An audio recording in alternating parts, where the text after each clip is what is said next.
Hola chicos, ¿cómo están? Esta semana vamos a comenzar a trabajar con el capítulo 3 del libro que trata sobre la vida en los ambientes aeroterrestres. Ahora bien, cuando nosotros hablamos de la palabra ambiente, tenemos que pensar en su significado. Es un término que deriva del latín, que significa que engloba un entorno o que rodea algo.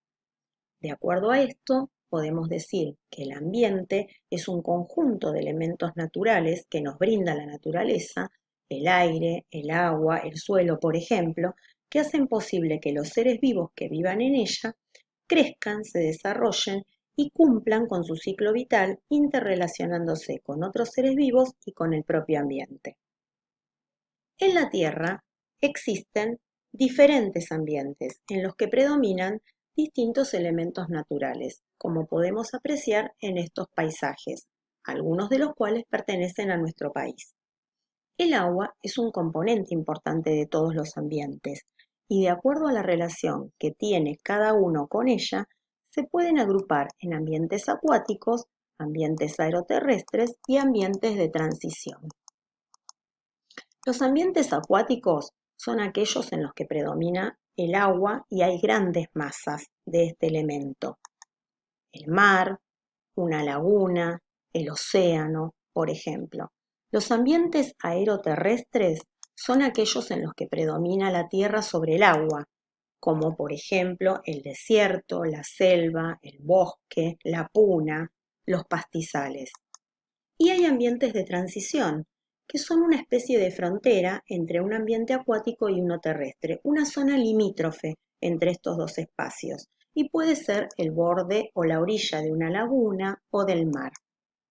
Nosotros vamos a detenernos en los ambientes aeroterrestres. Los seres vivos que viven en ellos están en contacto con el aire y tienen características que les permiten vivir en esas condiciones. Poseen pulmones y algunos un esqueleto que les da soporte al cuerpo y les permite mantenerse erguidos y moverse, como los que vemos nosotros acá en esta ilustración. La temperatura y la humedad pueden variar mucho. El aire presenta mayor disponibilidad de oxígeno y es lo que favorece la presencia de más o de menos vegetación. Y de acuerdo a eso, nosotros vamos a encontrarnos con otros tipos de ambientes. Los más típicos dentro de los ambientes aeroterrestres pueden ser los ambientes de altura, que corresponden a zonas desérticas como la puna de nuestro país con las imágenes que estamos apreciando. En estos lugares llueve muy poco, hay una gran amplitud térmica. ¿Qué quiere decir esto? Que durante el día hace mucho calor y durante la noche hace mucho frío. Hay poca variedad de flora y fauna, tanto los animales como las plantas están adaptados a la escasa disponibilidad de agua, ya que llueve muy poco. Otro de los ambientes, teniendo en cuenta la vegetación, son las selvas. Las selvas presentan temperaturas muy elevadas, se dan en zonas cálidas, donde además hay precipitaciones muy abundantes. Estos dos factores favorecen que haya mucha diversidad biológica, no solo en cuanto a los animales, sino también en cuanto a los vegetales. Hay árboles de gran altura, con ramas en forma de copa, que están expuestos a la luz y debajo de ellos el ambiente es húmedo y hay mucha sombra. En nuestro país encontramos la selva misionera, la selva tucumana, las selvas de las yungas, en las laderas de las sierras subandinas, en la zona de Salta, en el norte de nuestro país. ¿Qué especies animales podemos encontrar? Y de repente yaguaretés, tucanes, pumas, algunos osos hormigueros, tapires, insectos, colibrís, monos, reptiles. Otro de los distintos ambientes van a ser los bosques. En este caso podemos apreciar dos imágenes diferentes, la de arriba, que corresponde al bosque chaqueño, y la del sur, la del más abajo, que corresponde al bosque andino patagónico.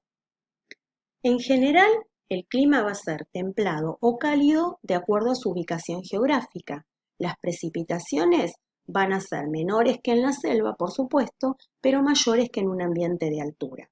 Vamos a encontrarnos con árboles altos, con una fauna bastante variada, que está en el caso, por ejemplo, del bosque chaqueño, habitada por osos hormigueros, algunos yacarés, cigüeñas tenemos también, y en el caso del bosque andino patagónico podemos encontrar aves como el cóndor, el huemul, el pudú, que también es un tipo de ciervo.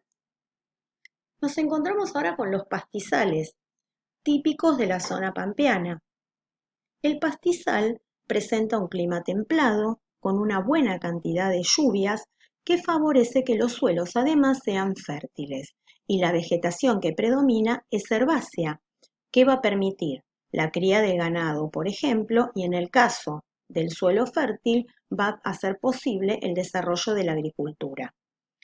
¿Qué animales vamos a encontrar de repente más pequeños, como las liebres, los zorrinos, los zorros, aves pequeñas, otras como el ñandú más grande, perdices y muchas otras en las lagunas, porque es una de las características que tiene esta zona?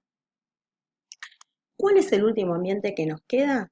El de los desiertos fríos, que presentan temperaturas muy bajas y por eso su superficie está cubierta de nieve o de hielo la mayor parte del tiempo. Soplan vientos fuertes que hacen muy difícil el desarrollo de la vegetación y la fauna principalmente es marina.